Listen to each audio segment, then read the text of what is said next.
નમસ્કાર વિદ્યાર્થી મિત્રો, સ્વાગત છે તમારું એક નવા વિડીયોની અંદર.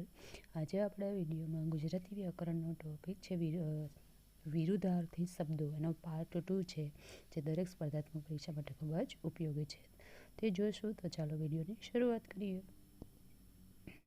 પુરુષાર્થ, તો એનો વિરોધી શબ્દ થાય પ્રારબ્ધ. બુજુર્ગ એટલે કે વૃદ્ધ, તો એનો વિરોધી શબ્દ થશે યુવાન. બેતાલ, તો એનો વિરોધી થાય તાલબદ્ધ. મંદ, તો જલદ. મંદ એટલે ધીમું, તો એનો વિરોધી થશે જલદ. મલિન, તો એનું થાય નિર્મળ. મામૂલી, તો એનો વિરોધી શબ્દ થશે મહામૂલું. મ્લાન, તો એનો વિરોધી થશે પ્રફુલ્લ. લાઘવ, તો એનો વિરોધી શબ્દ થાય ગૌરવ. લેખિત, તો એનો થશે મૌખિક. વકીલ, એનો વિરોધી શબ્દ થાય અશીલ. વિયોગ, એનો વિરોધી શબ્દ છે સંયોગ. વખાણ, તો એનો વિરોધી શબ્દ છે નિંદા. વાચાળ, તો એનો વિરોધી શબ્દ છે મૂક. વાચાળ એટલે બોલકું અને મૂક એટલે મૂંગું. એના પછી છે વાસ્તવિક, તો એનો છે વિરોધી શબ્દ કાલ્પનિક. આગળ જોઈએ તો વિકાસ છે, તો એનો વિરોધી શબ્દ થશે વિનાશ. વિરાટ, તો એનો વિરોધી શબ્દ થાય વામન. વિકરાળ, એનું થશે સુંદર. વિનીત, એનો વિરોધી શબ્દ થાય ઉદ્ધત. વ્યક્તિ, એનો વિરોધી શબ્દ થશે સમિષ્ટ. વ્યર્થ એટલે નકામું, એનો વિરોધી શબ્દ થશે સાર્થક. વૈયક્તિક, એનો વિરોધી શબ્દ થશે સામુદાયિક. શુક્લ પક્ષ, તો એનો વિરોધી શબ્દ થાય કૃષ્ણ પક્ષ. શાશ્વત, તો એનો વિરોધી શબ્દ થશે નાશવંત.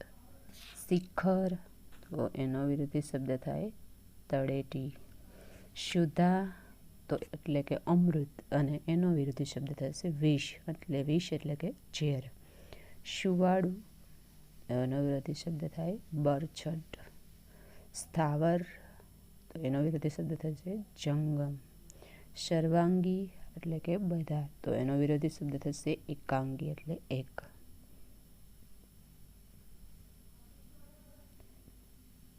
આગળ જોઈએ સર્જન એટલે કે સર્જન કરવું, તો એનો વિરોધી શબ્દ થશે સંહાર એટલે કે નાશ કરવો. સવેળા, તો એનો વિરોધી શબ્દ થાય કવેળા. સંક્ષિપ્ત એટલે કે ટૂંકમાં, તો એનો વિરોધી શબ્દ થશે વિસ્તૃત એટલે કે મોટું. સાકાર, તો એનો વિરોધી શબ્દ થાય નિરાકાર. સ્નિગ્ધ, તો એનો વિરોધી શબ્દ થશે કઠણ. સંધિ, તો એનો વિરોધી શબ્દ થાય વિગ્રહ. સાવધ, તો એનો વિરોધી શબ્દ થશે ગાફેલ. સાહસ, તો એનો વિરોધી શબ્દ થાય દુઃસાહસ. સાપેક્ષ, તો એનો વિરોધી શબ્દ થશે નિરપેક્ષ. સુમતિ, તો એનો વિરોધી થાય કુમતિ. સન્મુખ, તો એનો વિરોધી થાય વિમુખ. સ્થૂળ, એટલે કે મોટું વિશાળ, તો એનો વિરોધી શબ્દ થશે સૂક્ષ્મ એટલે નાનું.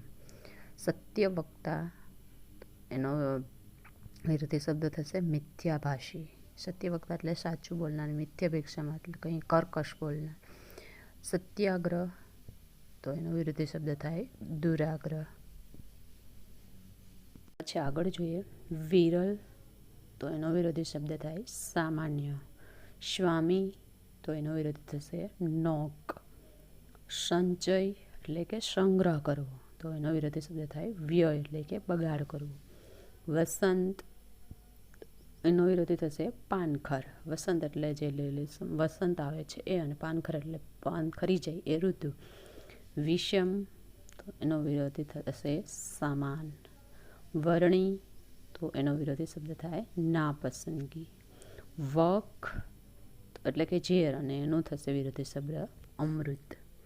રજની, એટલે કે રાત, અને એનો વિરોધી શબ્દ થાય દિવસ. માણસ, તો એનો વિરોધી શબ્દ થશે પશુ. મામૂલી એટલે કે સામાન્ય, તો એનો કિંમત ન હોય તેવું, તો એનો વિરોધી શબ્દ થાય કિંમતી. ભૌમ્ય તો એટલે કે જે જાણીતું, ગાઈડ, માર્ગદર્શન આપનાર, તો એનો વિરોધી શબ્દ થશે અજાણ્યો. ભૌમ્ય એટલે કે જાણીતું અને એનો વિરોધી થાય અજાણ્યો. ભૂલોક તો એનો વિરોધી થશે દેવલોક. બોધુ તો એનો વિરોધી શબ્દ થાય ચકોર. બહાદુર તો એનો વિરોધી થશે બીકણ. એના પછી આગળ જોઈએ તો પતન છે, તો એનો વિરોધી થાય ઉત્થાન. પૂર્વગ તો એનો વિરોધી શબ્દ થશે અનોખ. નાશવંત તો એનો વિરોધી શબ્દ થાય અવિનાશ. નીરસ એટલે કે રસ વગરનું, તો એનો વિરોધી શબ્દ થશે રસિક. નકદ તો એનો વિરોધી શબ્દ થાય ઉધાર. ધાંધલ એટલે કે ધાંધલ ધમાલ મચાવવી, ચોર બકોર કરવું, તો એનો વિરોધી શબ્દ થશે શાંતિ. દિવ્ય તો એનો વિરોધી શબ્દ થાય લૌકિક. દેવી એનો વિરોધી શબ્દ થશે રાક્ષસી. દિવાળી તો વિરોધી શબ્દ થાય એનો હોળી. દયા તો એનો વિરોધી શબ્દ થશે ક્રૂરતા, દયા વગરનું હોય એ. તપ્ત એટલે કે એકદમ ગરમીવાળું અને એનો વિરોધી શબ્દ થાય શીતલ એટલે કે ઠંડુ.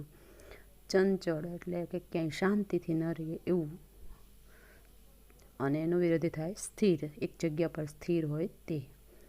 ચતુર તો એકદમ તૈયાર હોય એ, તો એનો વિરોધી શબ્દ થાય ગમાર, મૂર્ખ. શરીબ એટલે કે પૈસાદાર અને એનો વિરોધી થશે તવાંગર. તવાંગર એટલે ગરીબ. તો અહીં વિદ્યાર્થી મિત્રો આપણે પાર્ટ 2 મોસ્ટ આઈએમપી વિરોધાર્થી શબ્દ જે દરેક સ્પર્ધક પરીક્ષા માટે ખૂબ જ ઉપયોગી છે તે જોયા. જો તમને આ વિડીયો પસંદ આવે તો લાઈક કરો, સબસ્ક્રાઈબ કરો અને બીજા વિદ્યાર્થી મિત્રો સુધી શેર કરો. Thank you for watching this video.